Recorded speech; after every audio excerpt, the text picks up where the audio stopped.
Soy sensual. Hola chicos, mi nombre es el profesor Sensual. Seguimos. Os voy a hablar de la adolescencia de los Pokémon. Por ejemplo, Descuider. Cada vez empiezan de muy cucos, pero después son en plan muy feos.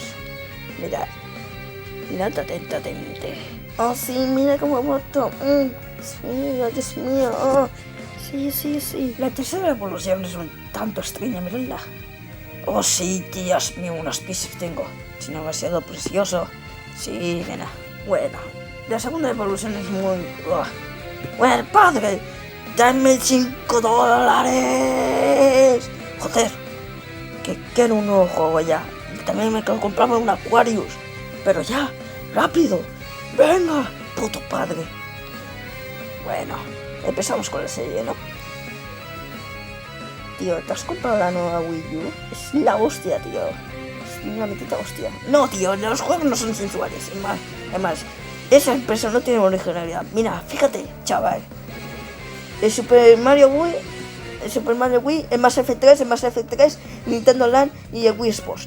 Y es que no lo entiendo. Es que no tiene originalidad. Además, el iPad, mira, fíjate. Esos botones más pequeños es que no se puede ni instalar en un emulador. Es una mierda. Vale, tío, relájate, joder. Bueno, ¿qué juego te vas a comprar? Espero que sea el de la Wii. Para jugar entre tú y yo, tú sabes, ¿no? No, tío. Es que, tío, Smash Bros. No sirve. Es mejor Smash Bros. Donnie. Además, el Halo 4 me voy a comprar toda la saga, chaval. Pa. Tío, yo de ti compraría la Xbox. Es que...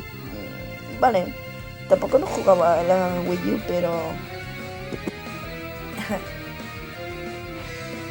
Qué incómodo. Dale a like, guapo.